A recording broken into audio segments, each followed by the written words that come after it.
Good morning and welcome to WHIO Reports, a community service of News Center 7. I'm Jim Otte. Thanks for joining us this morning. We're continuing our special look at some of the issues we'll be facing on the ballot coming up Tuesday.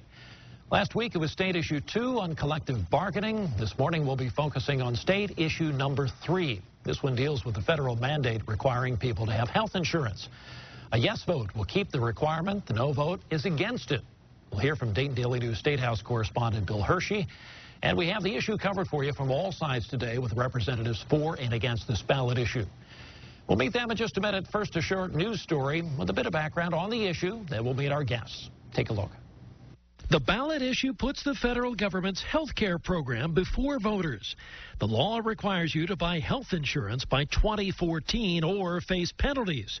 Chris Littleton is pushing for a yes vote. The overarching goal is to protect Ohioans' health care freedom, so to protect our very choice in our day-to-day health care and in our day-to-day lives with regards to health care decisions. Passage of Issue 3 would amend the state of Ohio's Constitution, saying no state or federal law can force you to buy health insurance. And on the other side of this debate, some doctors and others in healthcare pushing for a no vote.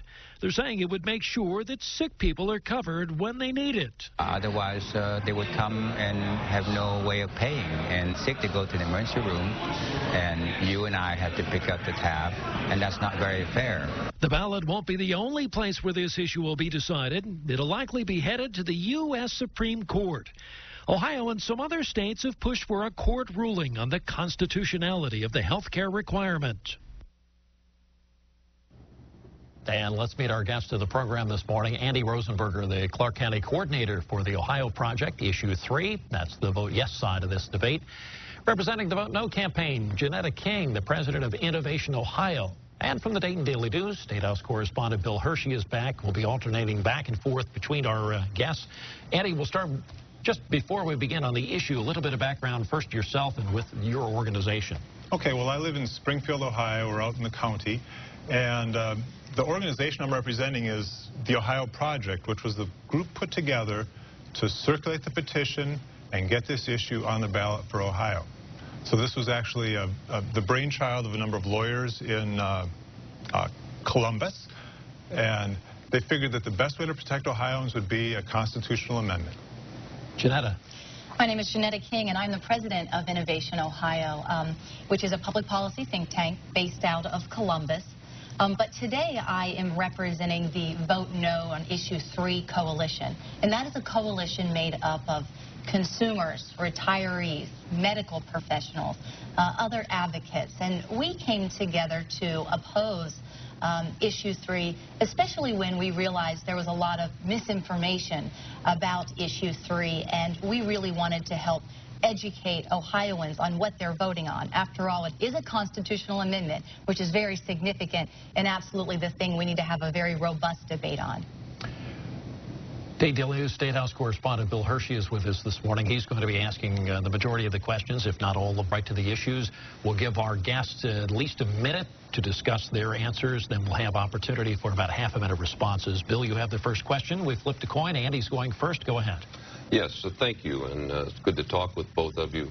One of the issues you keep hearing in the conversation about Issue 3 from lawyers, even conservative lawyers who oppose the Affordable Care Act, the Federal Health Care Act, is that federal law trumps state law and state constitutions. So even if this amendment is approved by voters, it would not trump the Federal Affordable Health Care Act, and people would still have to buy health care by 2014. They say the U.S. Supreme Court is going to be the ultimate decider on this.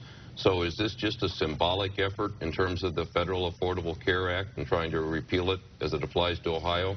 Well, sure, I heard that a lot when I was circulating the petition, and you're absolutely right. State law does not trump federal law. But if you look at this, we know that the Supreme Court is going to be hearing Health and Human Services versus Florida sometime January, February. So if this passes, this will be on their mind. So this will affect what the U.S. Supreme Court does, as well as if you look at what this constitutional amendment is about, it's to protect Ohioans from mandated health care. It doesn't necessarily have to be the federal mandate. If when that's ruled unconstitutional, this will protect Ohioans from ever having single-payer health care system in Ohio like Massachusetts or Vermont. Same question, Janetta King. Well, I really appreciate the fact that that's the first question, because it is one of the very wide misconceptions here on issue 3. In fact, Attorney General Mike DeWine, a Republican Attorney General, said just a couple of weeks ago, if you have a decision of the Supreme Court of the United States of America that validates the Obama health care law, I'm sure how passage of this act would roll back the supremacy clause. So there is, I think, wide-ranging agreement that the federal health care mandate, which supporters of issue 3 say that this is about, will not, in fact, be affected by this constitutional amendment. Ohio can't exempt itself from a federal requirement. But still, even though there is widespread agreement on that, the literature from the pro-issue 3 campaign says, in fact, that it is going to make Obamacare illegal in our state. And that's just not true. And that's one of the things that our group is trying to do, is to have voters focus on the real consequences, not something symbolic. When we put something in our Constitution, with this broad language, it's going to have a lot of effects on Ohioans, and at best, it's symbolic, and that should stay out of the Constitution. Andy, about 30 seconds for response, then we'll go back to Janetta. Well, and you raised some good points, Janetta, but if you look at symbolism, first of all, is important. We need to send a message that we don't like this health care bill that was passed, the Obamacare. But fundamentally, this is about Ohio's Constitution, protecting Ohioans from ever having a nationalized a mandatory health care, a single-payer health care system. So regardless of what the pros and cons are, regardless of what's said, this is about Ohioans and protecting Ohioans, creating a more job-friendly environment in Ohio where small businesses will know what the health care insurance industry requirements will be in the state of Ohio. Well, to my knowledge, there is not a proposal currently on the table by either the Ohio governor or the Ohio legislature to enforce an individual mandate in the state of Ohio. That's a federal conversation. That's not happening here in Ohio. And the important thing is, this is not just about symbolism. This is going to have real impacts on everyday Ohioans because we are amending the Constitution. And we actually had legal scholars, including professors at Case Western University, take a look at the actual language, and they found out that it is going to result in costly litigation. It will even overturn some laws that are currently in place. It is both going to have a very broad effect on not only the progressive agenda, but the conservative agenda as well. So it's going to be affecting everyone. Bill Hershey, your first question for Janetta. We have about 2 minutes left in this segment. Symbolic or real, the amendment seems to have caught the fancy of voters. Polls show that supporters are leading.